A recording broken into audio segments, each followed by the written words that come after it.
Sri Kuberan TV நேயர்களுக்கு அடியேன் உங்கள் சிவயோகி சிவசக்திமான் சுவாமிகள் வணக்கத்தை தெரிவித்துக் கொள்கிறேன். இந்த பதிவில் கார்த்திகை மாத ராசி பலன்கள் 12 ராசிகளுக்கு முதல்ல பொது பலன்கள். கார்த்திகை மாதம் ஆரம்பிக்கும் பொழுது எந்தெந்த கிரகங்கள் எந்தெந்த இடத்துல இருக்குன்னு சொல்லி அதனுடைய பலாபலன் என்னென்று சொல்றது இப்போ விளக்கமாக சொல்லணும். இந்த கார்த்திகை மாத பலன்கள் ஆரம்பிக்கும் நாளான 16/11/2024 முதல் 15/12/2024 வரை கார்த்திகை மாதம் தொடங்கும் தினத்திலே ரிஷப ராசியிலேயே குருவும் உச்சம் பெற்ற சந்திரனும் வீற்றிருக்கிறார்கள். அதன் பிறகு பார்த்தீர்களானால் கடகத்திலே செவ்வாய் பகவான் கடக்கிறார். கன்னி ராசியிலே கேது பகவான் இருக்கிறார். விருச்சிகத்திலே சூரியனும் புதனும் இருக்கிறார். தனுசு ராசியிலே சுக்கிரன் இருக்கிறார். கும்பராசியிலே சனி பகவான் அமர்ந்திருக்கிறார். மீன ராசியிலே ராகு பகவான் வீற்றிருக்கிறார். இந்த வகையில் தான் இந்த கிரகங்கள் இருக்குது. அப்போ பார்த்தீங்கன்னாக்கா இந்த கார்த்திகை மாதமே கிருத்திகை நட்சத்திரத்தில் தான் தொடங்குது. இது ரொம்ப விசேஷம். ஒரு சில நேரத்தில் தான் இந்த மாதிரி அமையும். இது அபூர்வமாக அமைஞ்சிருக்கு. அப்போது கார்த்திகை மாதம் ஆரம்பிக்கும் பொழுது அந்த கார்த்திகை மாதத்தில் பிறந்த எம்பெருமான் முருகப்பெருமான் உடைய நட்சத்திரமான கிருத்திகை நட்சத்திரமும் ஆரம்பமாகிறது. அப்போது எவ்வளோ பெரிய விசேஷம். அதனாலே இந்த கார்த்திகை மாதம் மிகவும் சிறப்பு வாய்ந்த மாதமாக சொல்லப்படுப்போம். இதுவல்லாமல் குருவும் சந்திரனும் சேர்ந்து குரு சந்திர யோகத்தை ஏற்படுத்தி கொடுக்கிறார்கள். அடுத்ததாக பார்த்தீர்களானால் சூரியனும் புதனும் சேர்ந்து புதன் ஆதித்ய யோகத்தை ஏற்படுத்தி இருக்கிறார்கள். அப்போது இருவகையான யோகங்கள் இந்த மாதத்தில் வீற்றிருக்கிறது. இந்த யோகங்கள் வீற்றிருக்கிறபடியால் சூரியனுடைய ஆதிக்கம் பெற்ற சிம்மராசிக்காரர்களும் சந்திரனுடைய ஆதிக்கம் பெற்ற கடகராசிக்காரர்களும் குருவனுடைய ஆதிக்கம் பெற்ற தனுசு மீனம் ராசிக்காரர்களும் புதனுடைய ஆசை பெற்ற மிதனம் கன்னி ராசிக்காரர்களும் கண்டிப்பாக விசேஷமான பலன்களை அடைவார்கள். ஏன்னா அந்தந்த அவங்கவுங்க ராசிக்கு உண்டான கிரகங்கள் யோகம் பெற்று விளங்குது. யோகம்னாலே என்ன, ஒரு அதிகமான ஒரு நற்பலனை தரக்கூடிய விஷயம். நிறைய இப்போ ஒருத்தர்கிட்ட சாதாரணமாக ஒரு பெருமை கோட்டை கீழே இருக்கிறவர்கிட்ட திடீர்னு ஒரு புதையல் மாதிரி ஒரு பணம் தொகையோ பொருளோ விசேஷமான அது வந்தோன்னா அவருடைய வாழ்க்கையை மாறிடும் இல்லையா? அந்த மாதிரி ஒரு நிலையில் தான் இந்த யோகங்கள் கிரகங்களுக்கு உண்டாகிறது. அப்போது அந்த யோகம் பெற்ற கிரகங்களுடைய ராசியில் பிறந்தவர்களுக்கும் அந்த யோகத்தின் பலன் கண்டிப்பாக கிடைச்சி தானே ஆகணும். அதுக்காக தான் அப்படி சொல்லியிருக்கு. அடுத்தது பார்த்திங்கன்னா இந்த கார்த்திகை மாதத்திலே இந்த குருச்சந்திர யோகம் பெற்று விளங்குவதால் மக்களுக்கு எல்லோரும் கேட்ட விஷயங்கள் கிடைக்கும், நினைத்த விஷயங்கள் நடக்கும், நல்ல ஒரு வாழ்க்கை அமையும், சுபகாரியங்கள் நிறைய அமையும், திருமணங்கள் கைகூடும், புத்திர பாக்கியம் கிடைக்கும், உத்தியோக மேன்மை அடையலாம், செல்வம் செல்வாக்கு அந்தஸ்து பதவி இதெல்லாமே கிடைக்க போகுது. இது இல்லாமல் புதன் ஆதித்ய யோகம் ஏற்பட்டிருக்கிறால் கல்வியில் வளர்ச்சி, அரசாங்கத்தாருடைய அனுகூலங்கள், அரசாங்க பதவிகள் அமரக்கூடிய அமைப்பு, நிர்வாகத் திறமை, பொன் பொருள் சேர்க்கை, ஐஸ்வர்ய கடாட்சம், லட்சுமி கடாட்சம் சொல்கிறாங்களே அந்த மாதிரி இதெல்லாம் கிடைக்க போகக்கூடிய மாதமாக இது வருது. பொதுவாக கார்த்திகை மாதம்னாலே லக்ஷ்மி வாசம் செய்யும் மாதமாக சொல்லப்படுகிறது. அப்போது இதெல்லாமே கிடைக்கும், மக்களுக்கு நல்லா தான் இருக்கும், நல்ல பலன் தான் நடக்க போகுது, கிரகங்களும் நல்லா தான் இருக்குது, எல்லோரும் சுபிட்சமாக இருக்க போகிறாங்க. இருந்தாலும் ப்ளஸ் சொல்லும்போது மைனஸும் சொல்லி ஆகணும் இல்லையா? அப்போது சில இயற்கை சீற்றங்கள் வருவதற்குண்டான வாய்ப்புகள் இருக்கிறது. பெருசாக ஒன்றும் வராது, இருந்தாலும் வந்துட்டு போயிடும். முன்னுமே சொன்ன மாதிரி புயல், காற்றில் உருவாகக்கூடிய புயல் ஆரம்பிக்கும், மழை வரும், நீரால் ஏற்படக்கூடிய அந்த மழை வெள்ளமாக பெருகி ஓடும். அதன் மூலம் சில ஜீவராசிகள் மனிதர்கள் பாதிக்கப்படுவார்கள். ஆங்காங்கே சில நிலநடுக்கங்கள் ஏற்படும், சுனாமிக்கு உண்டான விஷயங்கள் நடைபெறும். அடுத்ததாக காற்றில் நீரால் பரவக்கூடிய கிருமிகள், வைரஸ் சொல்கிறோம் இல்லையா, அந்த கிருமிகள் பரவதற்கான வாய்ப்புகளும் இந்த மாதத்திலே ஏற்பட போகிறது. அதனால் மக்கள் அனைவரும் மிகுந்த ஜாக்கிரதையாக இருக்க வேண்டும். அப்போது பெரும்பாலும் வெளியில் செல்வதை தவிர்க்க வேண்டும். இயற்கை சீற்றம் வரப்போகும் போது நம்மை காத்துக்கொள்ள வேண்டும். அப்படி இருந்தால் கண்டிப்பாக இந்த மாதம் பலவிதமான ஏற்றங்களை கொடுத்து நல்வாழ்க்கை பாதையை உண்டாக்கி கொடுக்கும் என்பது சர்வ நிச்சயமாக சொல்லப்படுகிறது. எனவே இந்த கார்த்திகை மாத பலன்கள் பார்க்கும்பொழுது இயற்கை சீற்றங்களை மட்டும் நாம் தவிர்த்து விட்டால் மற்றபடி எல்லாமே நல்லதாக இருக்கும். மக்கள் விழிப்புணர்வாக இருப்பார்கள், மக்களுக்கு பாதுகாப்பு கிடைக்கும், அரசாங்கத்தின் ஆதரவு கிடைக்கும், அவருடைய தனிப்பட்ட திறமை, அவருடைய ஆசாபாசங்கள் எல்லாம் அதற்கு ஏற்றபடி நிறைவேறப் போகிற காலமாக இது இருக்க போகிறது. எனவே எல்லாரும் ஏற்றமான காலமாக தான் அந்த கார்த்திகை மாத பலன் இருக்க போகுதுன்னு சொல்லி அடுத்து ஒரு நான் 12 ராசிகளுக்கும் பொது பலன்கள் சொல்ல போகிறேன். அன்பு நேயர்களே, 12 ராசிகளுக்கு உண்டான கார்த்திகை மாத ராசி பலன் தான் சொல்லிட்டு வரேன். அந்த வகையில் இப்போது சிம்மராசிக்காரங்க சொல்ல போகிறேன். சிம்மராசிக்காரங்களுக்கு கிரகங்கள் அவ்வளோவா சரியில்லாமல் தான் சொல்லப்பட்டிருக்கு.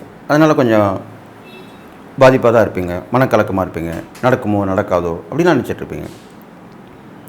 அது எல்லாமே இந்த மாதத்திலே நான் முன்னாடியே சொல்லிக்க ஆரம்பத்தில் 2 கிரகங்கள் சேர்க்கை, குருவும் சந்திரன் சேர்ந்து குரு சந்திர யோகம், சூரியனும் சேர்ந்து புதன் ஆதித்ய யோகம், 2 யோகமே ஏற்பட்டிருக்கு இந்த மாதத்துடைய ஆரம்பத்தில். அப்போ கண்டிப்பாக உங்கள் ராசிக்கு 4ஆம் இடத்துல புதன் ஆதித்ய யோகமும் 10ஆம் இடத்துல குருச்சந்திரம் ஏற்பட்டிருக்கு. அப்போ இதனால் வரைக்கும் இந்த உத்தியோகத்தில் இருந்த பிரச்சனைகள் எல்லாமே விளைக்கிடும். ஏன்னா யோகம் ஆரம்பிச்சிருக்கு அந்த மாதத்தில், அதனுடைய பலன் கண்டிப்பாக கிடைக்கும். சில பேர் வேலை இருந்தால் உடனே வேலை கிடச்சிரும்.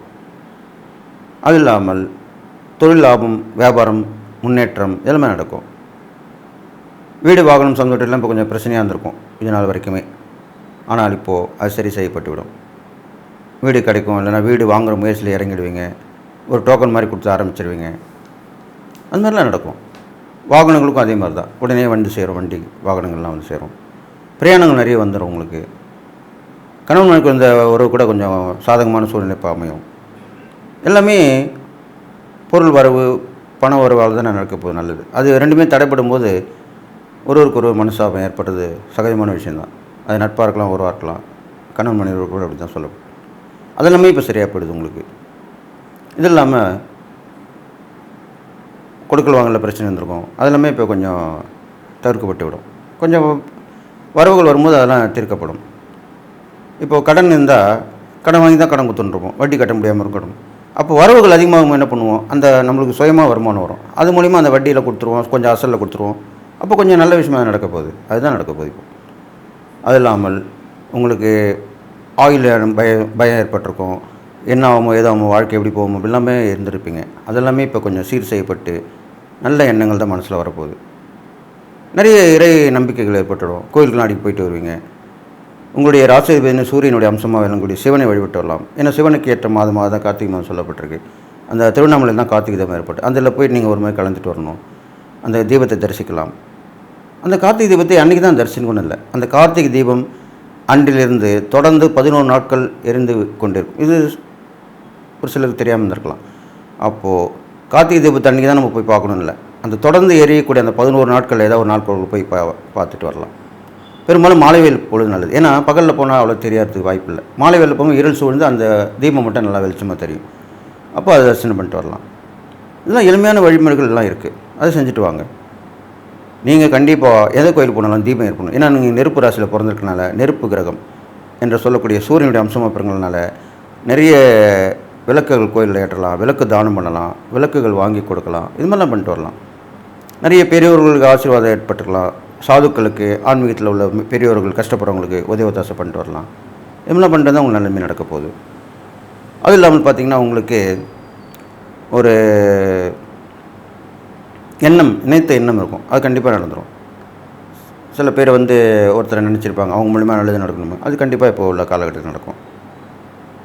ஒரு பெண் மூலிமா உங்களுக்கு நல்ல ஒரு உதவி கிடைக்க போகுது. அது நெட்வொர்க்கும் உருவாக்கலாம். 2 வகையில் யாராவது ஒரு மூலிமா, பெண் மூலமாக உங்களுக்கு அந்த உதவி கிடைக்கும். அது மூலிமா சந்தோஷப்படுவீங்க, எல்லாம் நல்லா ஆகிடும் உங்களுக்கு. இது இல்லாமல் உங்களுக்கு குருவுடைய அந்த யோகத்தை கொடுக்கக்கூடிய அமைப்பு சேர்ந்ததுனால போட்டி பந்தயங்கள் கலந்து வெற்றி பெறலாம். பழைய கர்மாக்கள் கரையப்படும். 10ஆம் இடம் கர்மஸ்தானம் தானே, அந்த கர்மான்ற போது கெட்ட கர்மாலாம் இருந்துக்கலாம். அது இப்போ இந்த சந்திரனோட சேர்ந்து யோகத்தை கொடுக்கறனால இந்த மாத ஆரம்பத்திலே அந்த கர்மாக்கள் சில கரையக்கூடிய அமைப்பு ஏற்படும். அப்போ திடீர்னு ஒரு கோயிலுக்கு போவீங்க, யாரோ சொல்லுவாங்க, அங்கே போயிட்டு அந்த கர்மா குறைஞ்சிரும். இந்த கோயிலுக்கு போயிட்டு வந்தால் கர்மா குறைன்றது எழுதப்பட்டிருக்கும். அது யார் மூலிமா உங்களுக்கு சொல்லப்படும். நீங்கள் போய் அந்த வந்துட்டாலே, வழிபாடு பண்ணிட்டு வந்தீங்கனாலே அந்த கர்மாக்கள் குறையப்படும். நம்மளை மீறிய நல்ல விஷயம், அதாவது எழுதப்பட்ட விதி தான். ஜாதகம், ஜோதிடம் எல்லாமே முன்னாடியே எழுதப்பட்டது தான். அதை ஜாதகத்தை தான் சொல்லணும், ராசி பலன் சொல்லக்கூடாது, இப்படிலாம் சொல்லிட்டு வராங்க. அப்போது நம்ம பூமியும் சுழண்டுக்கிட்டு இருக்குது, கிரகங்களும் சுழண்டுக்கிட்டு இருக்குது. அப்போ சுழண்டுக்கிட்டே இருக்கும்போது பலன்கள் பிறந்த ஜாதகத்துக்கு ஒரு அமைப்பு இருக்கும், அது இதுதான் அப்படின்னு விதிக்கப்பட்டது. ஆனால் இந்த கோச்சார ராசி பலன் சொல்கிறாங்களே, பிற ராசி பலன்கள் இதெல்லாம் அது சில பேர் பொருட்டுறது, வாய்க்கு வந்தபடி சொல்கிறது, அரைகுறையாக கற்றுட்டு வருது, அதெல்லாம் அதுக்காக எல்லாருமே பொறுப்பு ஆக முடியாது. உண்மையாக நிறைய அனுபவப்பட்டவர்கள், தொடர்ந்து ஆராய்ச்சி பண்ணி வருவர்கள், அவங்களும் எப்படி போய் சொல்லுவாங்க, விட்டுவாங்க.